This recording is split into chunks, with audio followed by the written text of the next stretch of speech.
ಬಹಳಷ್ಟು ಮಂದಿಗೆ ನಮ್ಮ ಮಲ್ನಾಡ್ ಲೈಫ್ ಸ್ಟೈಲ್ ಬಗ್ಗೆ ಅಷ್ಟೊಂದು ಗೊತ್ತಿರಲ್ಲ. ಇಲ್ಲಿ ಹಳ್ಳಿಗೂ ಒಂದೊಂದರ ವಿಶೇಷತೆ ಇರುತ್ತೆ. ನಾನಿವತ್ತು ಮಲ್ನಾಡವರು ಬಟ್ಲು ಮೀನು ಅಥವಾ ಸೋಸ್ಲು ಮೀನನ್ನ ಹೆಂಗ್ ಹಿಡಿತಾರೆ ಅನ್ನೋದ್ರ ಬಗ್ಗೆ ವಿಡಿಯೋ ಮಾಡ್ತಾ ಇದ್ದೀನಿ.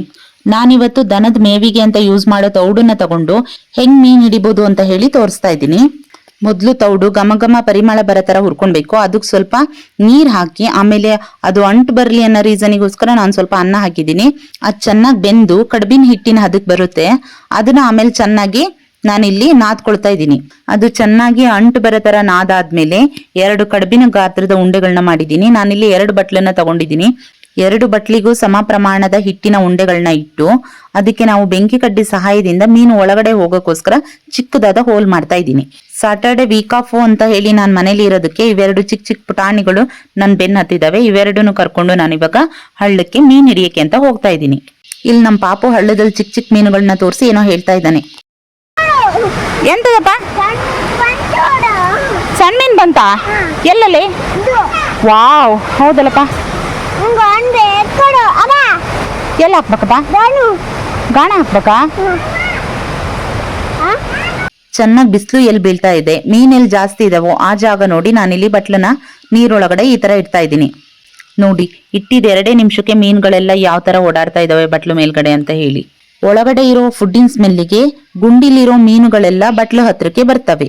1 ಬಟ್ಲನ್ನ ಕೆಳಗಡೆ ಇಟ್ಟಿದ್ದೀನಿ, ಇನ್ನೊಂದು ಬಟ್ಲನ್ನ ಅಲ್ಲೇ ಸ್ವಲ್ಪ ಮೇಲ್ಗಡೆ ಇಟ್ಟು ಅದ್ರ ಮೇಲ್ಗಡೆ ಸ್ವಲ್ಪ ಫುಡ್ನ ಹಾಕ್ತಾ ಇದ್ದೀನಿ. ಅದ್ರ ಸ್ಮೆಲ್ಲಿಗೆ ಮೀನೆಲ್ಲ ಬಟ್ಲ ಹತ್ರಕ್ಕೆ ಬರ್ತಾ ಇದಾವೆ. ನೋಡಿ, ಸುಮಾರು ಜನ ಅನ್ಕೊಂತಾರೆ 300 ರೂಪಾಯಿ ಕೊಟ್ರೆ ದೊಡ್ಡ ಮೀನೇ ಸಿಗುತ್ತೆ, ಈ ಚಿಕ್ಕ ಮೀನುಗಳಿಗೋಸ್ಕರ ಏನಕ್ಕೆ ಟೈಮ್ ವೇಸ್ಟ್ ಮಾಡ್ತಾ ಇದ್ದೀರಾ ಅಂತ ಹೇಳಿ.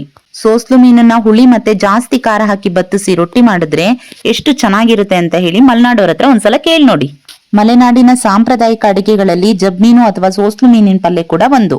ಇಲ್ಲಿ 2 ಬಟ್ಲು ನಾನಿಟ್ರೆ ನನ್ ಮೇಲಿನ ಕಾಂಪಿಟೇಷನ್ ನಮ್ಮ ಅಮ್ಮನೂ 1 ಬಟ್ಲು ಇಟ್ಟತ್ ಮರ್ರ. ಎಲ್ಲಾದ್ರೂ ದೂರ ಇಡದ್ ಬಿಟ್ಕೊಂಡು ನಾನು ಎಲ್ಲಿ ಇಟ್ಟಿದ್ದೀನೋ ಅಲ್ಲೇ ನಮ್ಮ ಅಮ್ಮನೂ 1 ಬಟ್ಲು ಇಟ್ಟತೆ. ಅದ್ರ ಜೊತೆಗೆ ನನ್ನ ತಮ್ಮ ಕೂಡ ಇಲ್ಲಿ ಗಾಳ ಹಾಕಿ ಮೀನ್ ಹಿಡಿತಾ ಇದ್ದಾನೆ. ಇವತ್ ನಮ್ಮ ಮನೇಲಿ ಮೀನ್ ಸಾರಿನ ಮೇಲೆ ಮೀನ್ ಸಾರು. ನೋಡೋಣ ಯಾರ್ಯಾರಿಗೆ ಎಷ್ಟೆಷ್ಟು ಮೀನ್ ಸಿಗುತ್ತೆ ಅಂತ. ನನಗ್ ಜಾಸ್ತಿ ಮೀನ್ ಸಿಗುತ್ತಾ ಅಮ್ಮಗ ಅಥವಾ ನನ್ನ ತಮ್ಮಗ ಅಂತ.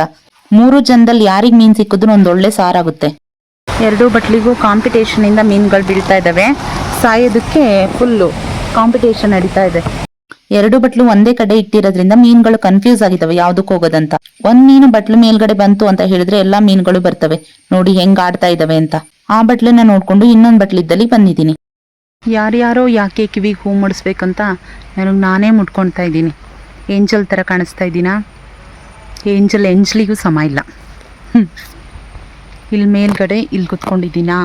ಇದು ವಾಲ, ಈ ವಾಲ್ ಮೇಲ್ಗಡೆ ಕುತ್ಕೊಂಡಿದ್ದೀನಿ. ಇಲ್ಲಿ ಕೆಳಗಡೆ ಅಲ್ಲಿ ಬಟ್ಲಿದೆ.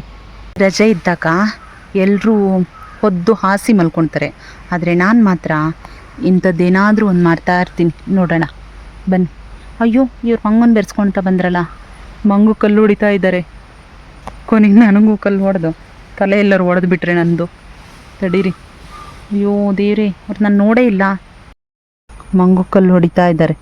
ಅದೇ ಪಟಾಕಿ ಹೊಡೆದು ಹೆದರಿಸಿದ್ರೇನೆ ದೀಪಾವಳಿ ಅನ್ಕೊಳ ಮಂಗನ ಹಿಂಡಿಗೆ ಇವರು ಬರೀ ಬಾಯಲ್ಲಿ ಕೂಗ್ತಾ ಇದ್ದಾರೆ. ನೋಡೋಣ. ನಾನು ಅವ್ರ ಹತ್ರ ಮಾತಾಡ್ಕೊಂಡು ಇವಾಗ ಬಂದೆ. ನಾನು ನೋಡ್ದಂಗೆ ಸಾಟರ್ಡೆ ಸಂಡೇ ಬಂತು ಅಂತ ಹೇಳಿದ್ರೆ ಎಲ್ಲರೂ ವೀಕ್ ಆಫ್ ಇರುತ್ತೆ ಅಂತ ಹೇಳಿ ಹೊದ್ದು ಹಾಸಿ ಮಲಗ್ತಾರೆ. ಆದರೆ ನಾನು ಮಾತ್ರ ಬರೀ ಇಂಥವೇ ಏನಾದರೂ ಮಾಡ್ತಿರ್ತೀನಿ. ಸಾಟರ್ಡೇನ ಸಂಡೇನ ಒಂದೂ ವೇಸ್ಟ್ ಆಗಕ್ಕೆ ಬಿಡಲ್ಲ. ಇದೆ ಮೀನು ಹಿಡಿಯೋದು, ಏಡಿ ಹಿಡಿಯೋದು, ಒಂಥರ ಈ ನೇಚರ್ ಒಳಗಡೆ ಇದ್ದರೆ ಮನಸ್ಸಿಗೆ ಒಂಥರ ಸಮಾಧಾನ ಆಗುತ್ತೆ. ಇದೆ ಹಿಂಗೆಲ್ಲ ಪ್ರಶಾಂತವಾಗಿ ಇಲ್ಲಿ ಯಾವ ವೆಹಿಕಲ್ಸು ಇಲ್ಲ, ಏನಿಲ್ಲ. ನಮಗೆ ನಾವೇ, ಯಾರು ಕೇಳೋರು ಇಲ್ಲ, ಹೇಳೋರು ಇಲ್ಲ. ಏನಂತ ಹೇಳಿದ್ರೆ ಒಂಥರ ಸಮಾಧಾನ ಆಗುತ್ತೆ.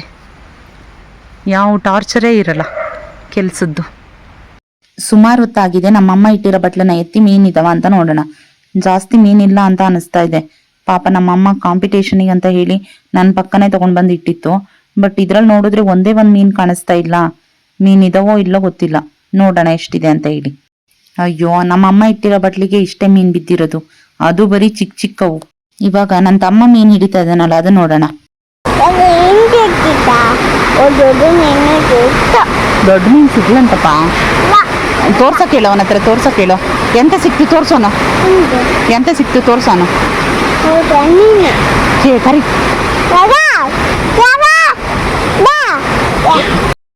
ಇವಾಗ ನಾನು ನಿಮ್ಗೆ ಹತ್ರದಿಂದ ಬಟ್ಲು ಒಳಗಡೆ ಬಿದ್ದಿರೋ ಮೀನುಗಳನ್ನ ತೋರಿಸ್ತಾ ಇದ್ದೀನಿ ನೋಡಿ. ಮೀನುಗಳು ಆ ಕಡೆ ಈ ಕಡೆ ಓಡಾಡ್ತಾ ಇದಾವೆ ಬಟ್ಲು ಒಳಗಡೆನೆ.